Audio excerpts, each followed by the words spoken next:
Oh, we just lost power. Good thing it doesn't affect the video. Hi. I was about to just say good morning, but it's been a while.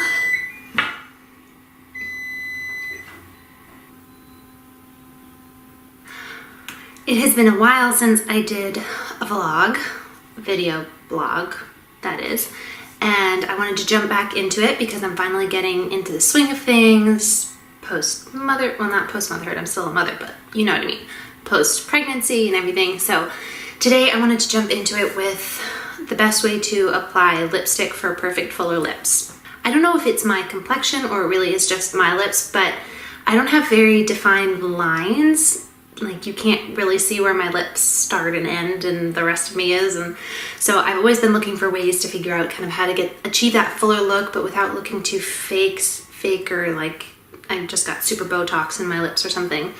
So came up with a few steps, and I want to share with you today exactly how I do that. The first thing I do is I use this Almay Smart Concealer.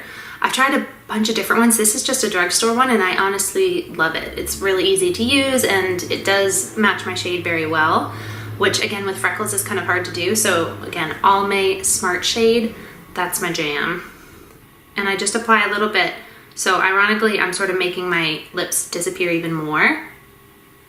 So I just put it around there. I'm having trouble connecting to the internet. Take a look at the help section in your Alexa app. So I take a bit and then I'm dabbing it around and then gonna blend it in. And while it seems ironic because I'm sort of making my lips disappear, which I just said is my problem, it's gonna make it more of a smooth transition so then I can create the outline and the look that I really want. So what I didn't mention before that, which I should have, and hello, getting used to the world of vlogging again. I can't undo what I just did, so I'm gonna tell you anyway. Keeping your lips primed and moisturized is absolutely the most necessary thing you can do, no matter what. I mean, even if you're not following a longer tutorial like this and you're not trying to make it look perfect, you're just gonna swipe on some lipstick.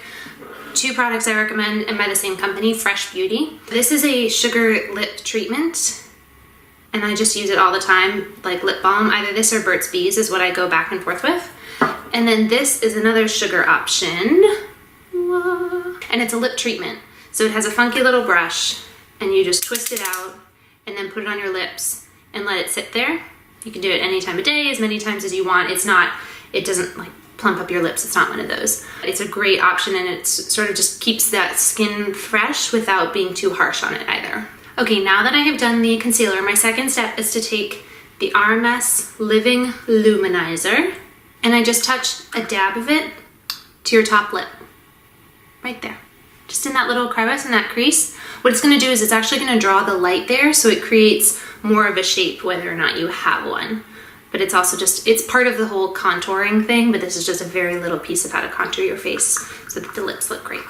Next, we're getting down to the color. So start with a lip liner. And again, to be honest, this is not my everyday because I just frankly don't have time to always do the lip liner and the lipstick and the luminizer, all these things. But this is sort of the ideal when I can make it happen or when I'm going out, this is what I wanna do.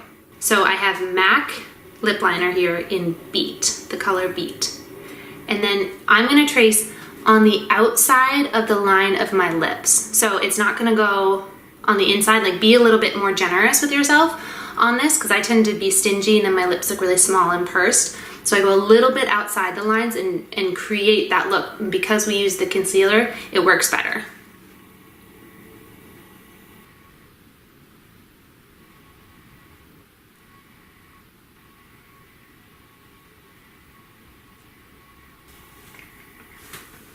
Okay, and thank goodness we don't stop here because this is where you look really, really creepy and you hope that nobody sees you exactly like this. For me, I don't have very defined peaks right here at the top of my lips, so I draw them on pretty defined because that, again, gives you kind of that fuller look that I'm really going for here. When it comes to choosing also a lip liner versus a lip color, I like to go just a half a shade or a shade darker on the lip liner than I do on the color that's filling it in. That gives that definition that we're looking for. So I did the MAC Beat, And then I also have a MAC in their matte shade, and it's D for Danger. You can see it here. I've used it a lot, so it's kind of gotten rid of the point. But that's it. And it looks pretty dark, but then when it goes on, it gets a little bit lighter. So it works really well. So what we're gonna do now is just fill in the color. Blend it well with the lip liner that we already put on and create the whole look.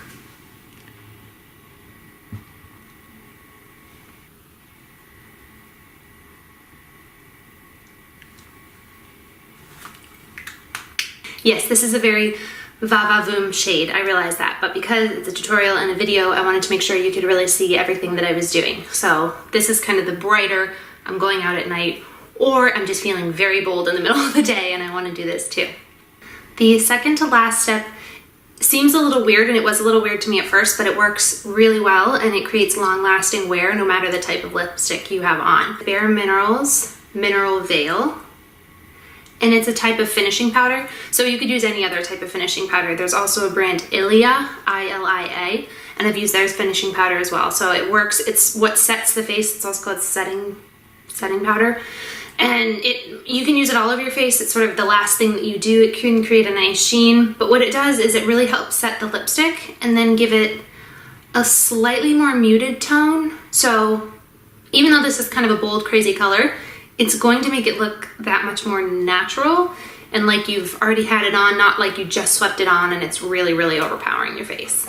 Because it's inevitably gonna get lipstick on it, I apply it with a little cotton round instead of like a blending makeup brush or sponge or anything.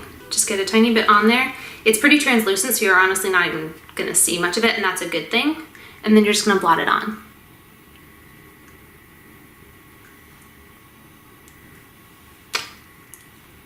Now, the very last step, which is so important because I am notorious for having lipstick on my teeth. I don't know if it's the way that I smile or something, but I'm constantly asking my husband to monitor me if I'm putting on a really dark shade and be like, hey, you tell me, you let me know if I have it on my lips. So again, cotton round is our friend. Just gonna go in and blot it. Ooh. Sometimes you actually get the cotton round in your mouth. That's really gross. Maybe a tissue also, because sometimes that happens, although I have ones that don't do that.